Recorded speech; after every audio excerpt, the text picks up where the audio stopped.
My fellow gig workers, my rideshare friends, food delivery drivers, this is because you are putting pressure on the company. They say exclusive Uber revamps driver pay algorithm in large US pilot to attract drivers. So the big lie that they continue to put out there, oh no, we're having no problems getting drivers. I mean, you heard Dara Khosrowshahi the other day, right, on Bloomberg. No, we have millions of drivers. That is a lie. They are having a problem getting drivers thanks to you using social media. You are sharing the stories. You are telling them about the gas prices. You are telling them that you are underpaid. You are telling them that you don't feel safe in the car. So here they're admitting straight up that they are doing this to attract drivers. Why? Because they have a driver shortage. Why do they have a driver shortage? Because they are not treating their people correctly, right? They're not paying them correctly, and they're not keeping them safe correctly. So this is just the headline. I actually think this picture was taken in LA. I think this is over on 2400 Marine. I've pissed off a lot of people over there by filming there. Uber Technologies is testing a new driver earnings algorithm in 24 US cities. Okay, so if it's in the largest 24 US cities and it brings results, and they actually, let's say they actually do for once what they say they will do, right? Because most of these are just fluff announcements, right? Just like, oh, to keep the drivers happy. Oh, we're doing this and this on safety.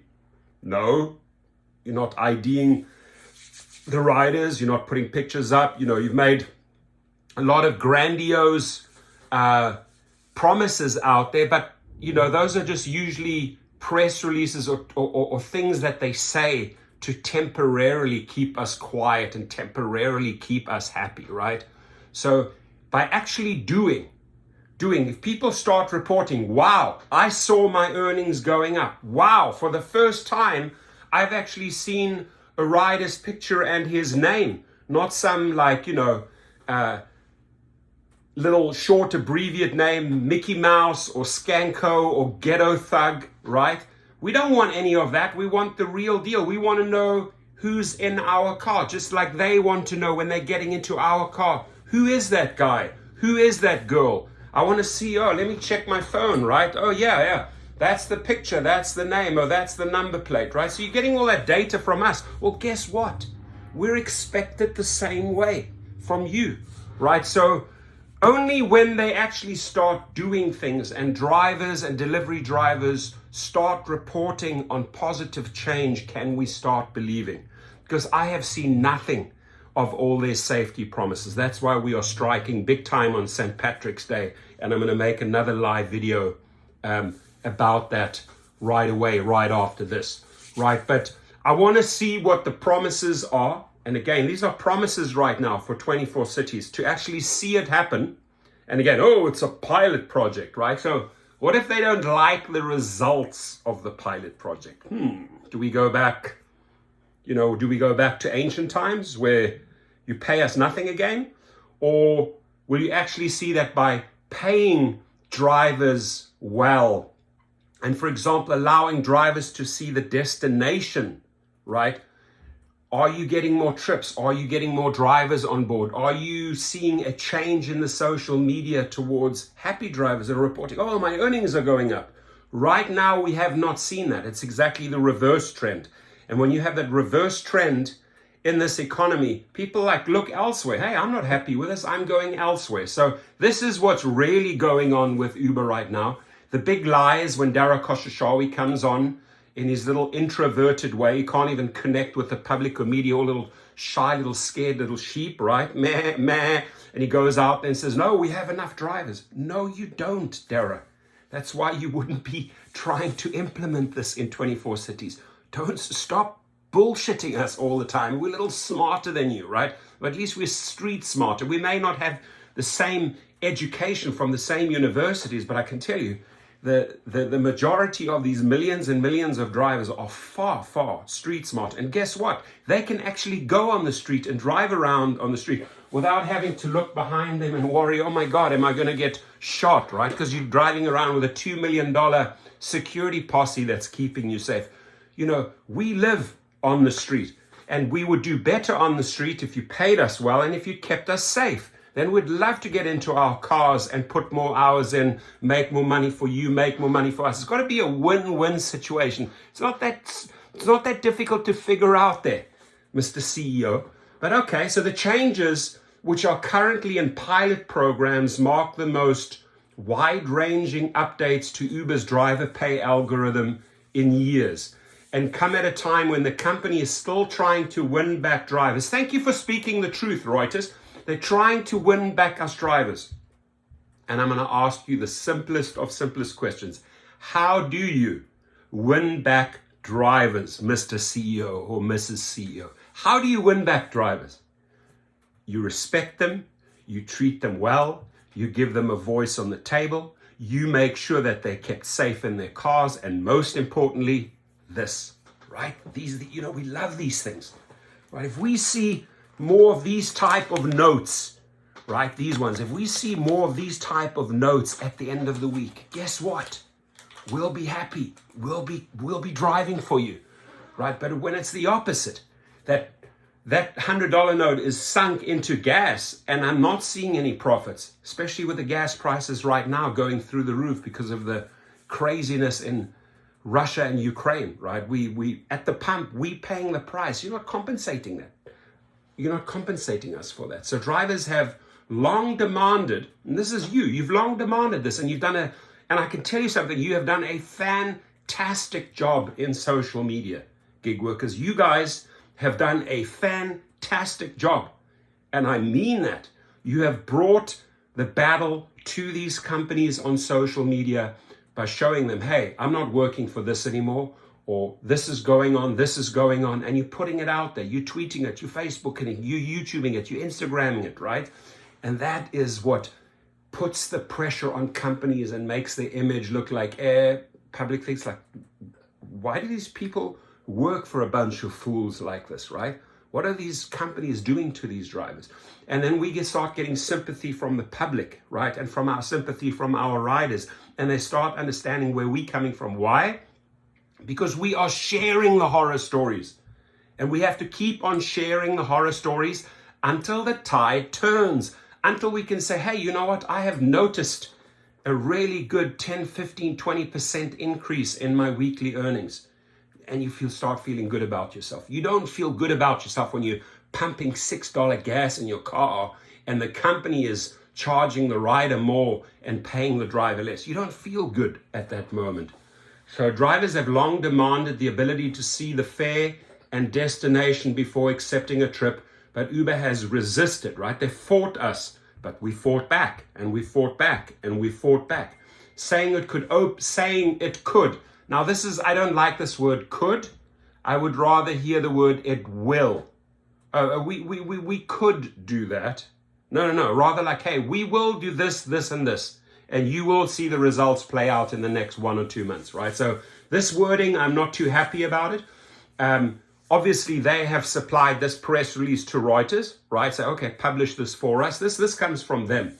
But Uber has resisted, saying it could open the door to drivers picking trips or discriminating against riders in disadvantaged neighborhoods.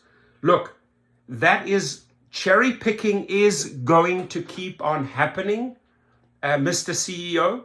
And I'll tell you why cherry picking is going to keep on happening. Because if you look at a few-hour shift, you have to truly, in these times, cherry pick the best paid trips, right? Because the overall picture after 3 or 5 hours looks grim, doesn't look good. You're not paying us enough to pay for those 5 hours. So we have to cherry pick. And cherry picking will stop when you're actually paying a very good mileage rate, right?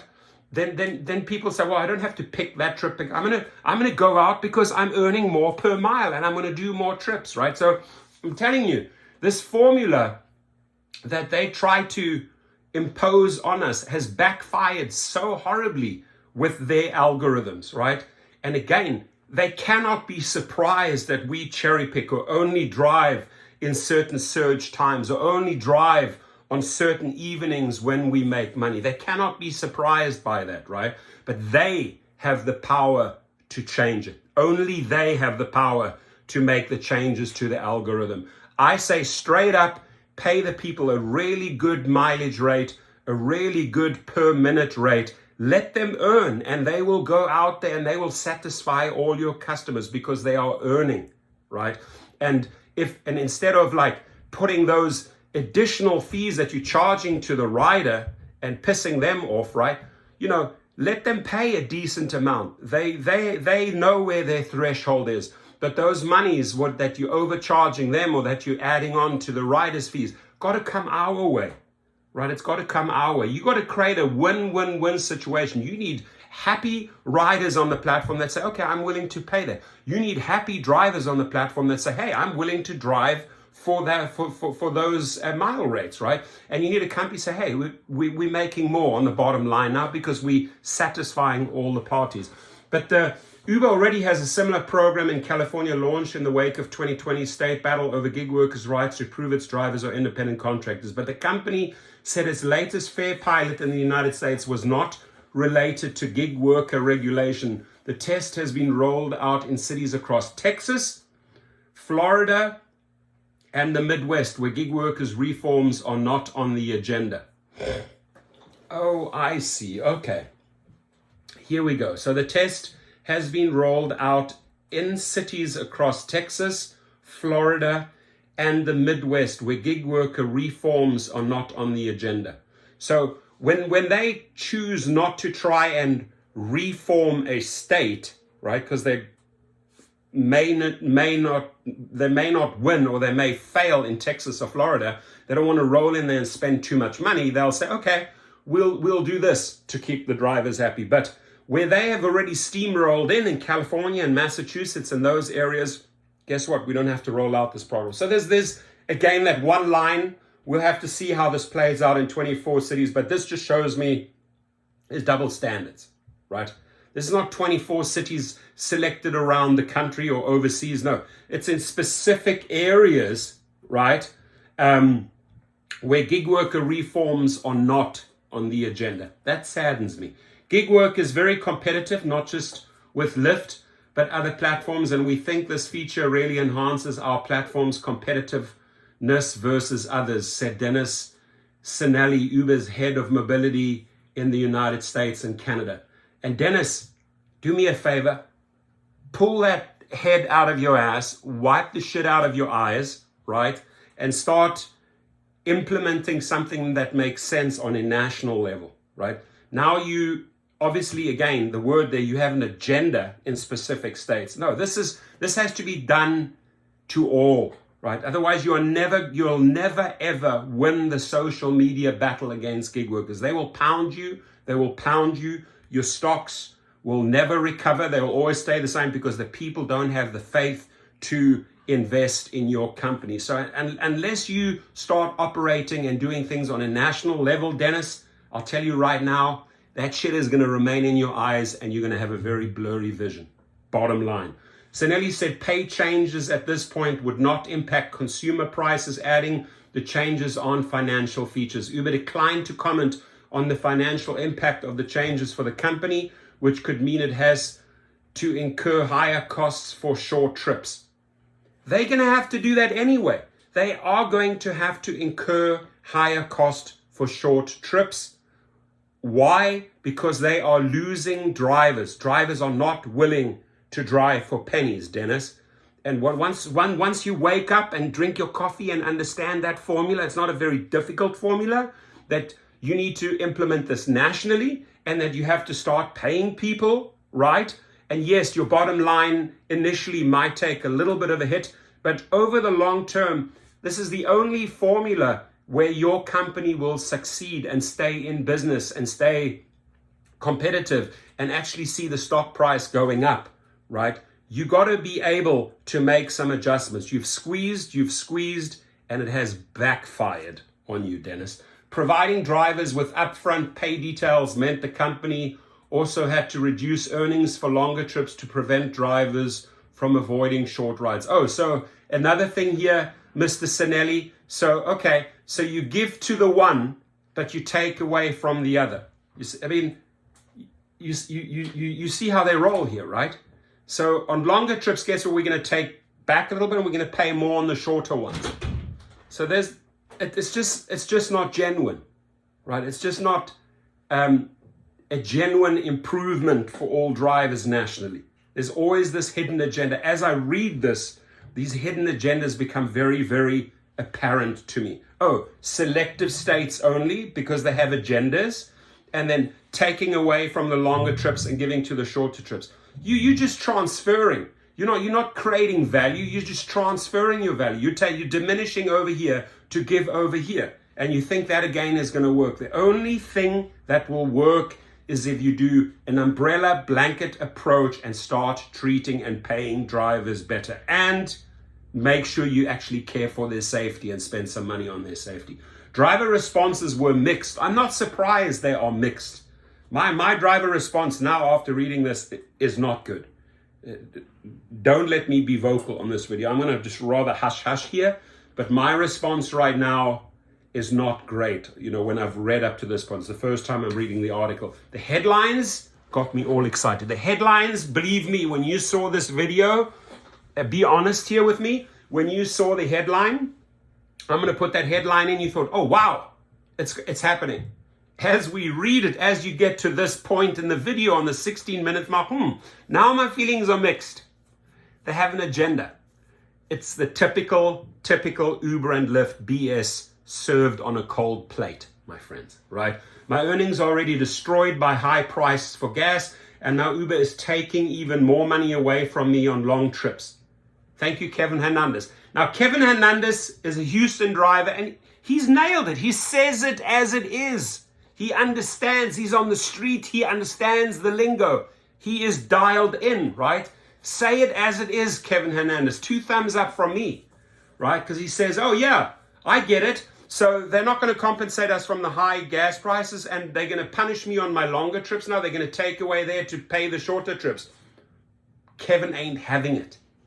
Because we smell. We smell. That was bullshit. Exactly. So other drivers in online groups said the upfront fare information allowed them to select only higher paying rides, with several drivers sharing screenshots of increased earnings since the altered algorithm was launched. Right? And again, that makes sense. If this is not done across the board, if mile and per minute rates are not increased substantially, cherry picking will continue, right? So selecting only higher paying rides will continue. They still haven't learned, my friends. Expansion will depend on drivers. Amen. If we're not seeing it attract and retain drivers, we wouldn't roll it out further. Oh yeah, so I can tell you right now, David, I can tell you right now, Mr. David Sinelli, your head is still so deep up your asshole, right? You haven't even pulled it out. You haven't even seen like it. It's still stuck in there because you are now trying out another. I'm going to be very frank here. I'm going to be very direct because it pisses me off, right? Because once again, they think they're going to bullshit and fool all of these drivers with their revamped bullshit algorithms. It's the same crap, ladies and gentlemen, just served on another cold plate, right? It's the same BS, transferred BS to another BS area, right? There are no massive improvements here. And what they say here is, oh, expansion will depend on drivers. No. Expansion, let me correct this for you. This is where you are dead wrong. I'll tell you, I have a great business degree. I have a master's degree in business. I have built up companies and sold companies, right? You working for them. I would guarantee you I'm more qualified in your position than you are right now, right? But Mr. Sinelli, here it is. Here is the truth. Expansion will not depend on drivers. Expansion will depend on how the company treats drivers. That is the key sentence here. Expansion will depend on how the company treats drivers. Don't push it back on us and say, oh, expansion will depend on the drivers. If we're not seeing it attract and retain drivers, we wouldn't roll it out further. Your formula that you are presenting is not going to attract the masses that you want. So you are setting yourself up here for failure, right? Again, it's just the same crap rehashed, rewarmed in the microwave oven, served up in a different way, right? And they don't see it. You see, the sad thing is, like a guy like David Sinelli thinks we too stupid to understand what they're trying to do there. No, it is clear as daylight. It is so crystal clear what you are trying to do there, David Sinelli. You are just taking the same old nonsense, the same volume of bread dough, and you're creating maybe like 2 little pieces. It's the same volume of nonsense, right? You are not changing your algorithm to make positive changes here. And when I read this final, what you could call it the conclusion, right? Expansion will depend on the drivers. If we're not seeing it attract and retain drivers, bless you, sneezing right in this guy's face, in David Sinelli's face. If we're not seeing it attract and retain the drivers, we wouldn't roll it out further. My guess is they will not be rolling it out further because they are again setting themselves up for failure. Chime in, my friends, chime in. Tell David Sinelli what you think, right? I mean, I have this tendency to be rather brutal and read between the lines and call out the BS, and I'm pretty good at it, right? But this headline here, when you read it, Uber revamps driver pay algorithm in large US pilot to attract drivers, ... serving the same crap on a different plate. Peace be with you. Much love and respect from Cali. Be safe out there, my friends.